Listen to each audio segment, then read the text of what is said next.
Esparta foi um dos mais eficientes e fortes estados da Grécia em seu tempo, dominando seus inimigos com seu único exército. Os espartanos eram altamente organizados, e um exército baseado em terra era praticamente intocável, tanto em suas habilidades de batalha, quanto em sua maestria em táticas de guerra e combate. Na cultura atual, a palavra espartano está associada a um guerreiro excepcional, criado e preparado para a batalha. Portanto, aqui estão 5 curiosidades interessantes. Aspectos sobre esses antigos guerreiros gregos. Os filhotes tiveram que provar sua aptidão desde bebês. A seleção dos filhotes começou desde o primeiro dia. O infanticídio era um ato perturbadoramente comum no mundo antigo, mas em Esparta essa prática era organizada e gerenciada pelo Estado. Todos os filhotes eram levados perante um conselho de inspetores e examinados em busca de defeitos físicos. Aqueles que não estavam de acordo com os padrões eram deixados para morrer. Era acreditado por historiadores que supostamente os bebês recém-nascidos eram jogados em um abismo aos pés do Monte Tagatose, mas isso foi descartado como um mito, embora o procedimento real teria sido igualmente bárbaro.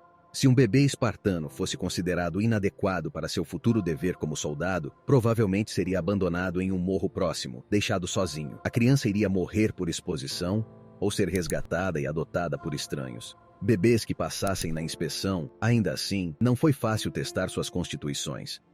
Os filhotes frequentemente eram banhados em vinho em vez de água. Também eram frequentemente ignorados quando choravam e ordenados a nunca temer a escuridão ou a solidão. De acordo com Politeia, essas técnicas de educação rigorosa e amorosa eram tão admiradas por estrangeiros que as mulheres espartanas eram amplamente procuradas por suas habilidades como enfermeiras e babás. As crianças espartanas eram submetidas a um programa educacional militar chamado Agoge. O treinamento de guerreiro espartano começava aos 7 anos, quando os meninos eram retirados de suas casas pelos anciãos e iniciavam o Agoge, um regime de treinamento patrocinado pelo Estado projetado para moldá-los em guerreiros habilidosos e cidadãos morais. Separados de suas famílias e alojados em quartéis comuns, os jovens soldados eram instruídos em táticas de guerra socialistas, caça furtiva e atletismo a partir dos 12 anos. Eles eram privados de todas as roupas, exceto uma capa vermelha, e eram forçados a dormir ao ar livre, fazendo suas próprias camas de juncos para se prepararem para a vida no campo. Os jovens soldados também eram incentivados a vasculhar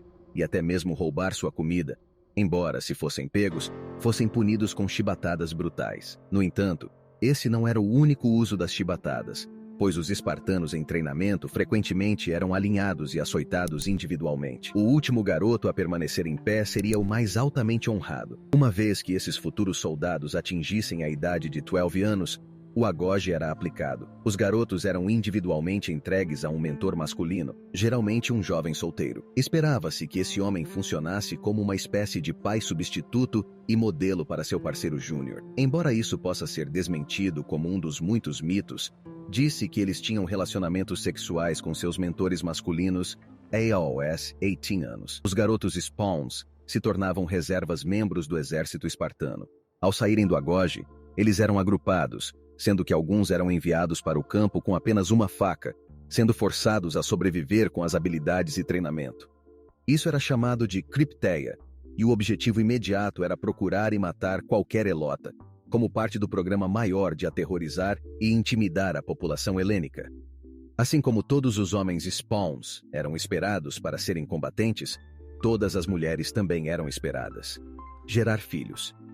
As meninas spawn era permitido permanecer com seus pais, mas também eram submetidas a um rigoroso programa educacional e de treinamento, enquanto os meninos eram preparados para uma vida de campanha. As meninas praticavam dança, ginástica, arremesso de dardo e lançamento de disco, o que se acreditava torná-las fisicamente fortes para a maternidade. Nesse aspecto, a Esparta clássica era única na Grécia Antiga, já que em nenhuma outra cidade as mulheres recebiam algum tipo de educação formal. Os homens espartanos não eram autorizados a viver com suas esposas até os 30 anos. A sociedade espartana não desencorajava o amor romântico, mas o casamento e a procriação estavam sujeitos a algumas peculiaridades culturais e governamentais. O Estado determinava que os homens só deveriam casar aos 30 anos e as mulheres aos 20 anos, uma vez que todos os homens eram obrigados a viver em quartéis militares até os 30 anos. Casais que se casavam mais cedo eram obrigados a viver separadamente Até que o marido completasse seu serviço militar ativo, os espartanos viam o casamento principalmente como um meio de conceber novos soldados e cidadãos. Eles eram encorajados a considerar a saúde e a aptidão do cônjuge